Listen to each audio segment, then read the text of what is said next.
Mag okapu jotugo adek koni gi koni noyudo midila mar silva e tuke mag pinje Afrika odiechieng' mogik mag tukegi ka bende Kenya nowuok gi midila mag bronze e tuke mag Abasidi. Kenya noloo gi tim mar Mali bang' Mali noloo gi points 18 e finals mag tuke mag okapu.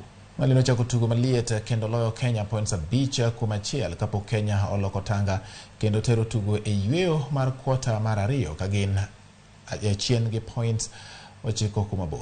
Mali nojiwo tugo kendo yudo loch e kwota mar 3 kendo tiko tugo e kwota mar 4 gi loch.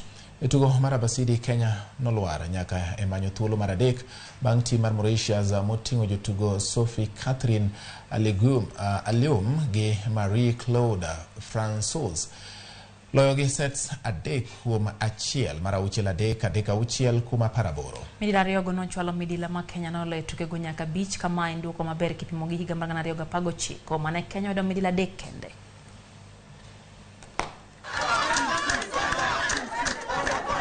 We place ourselves in a really good place and probably Afrika where we're supposed to reach, but we need to really work harder. But tumejieka in a really good place. We are getting better every day.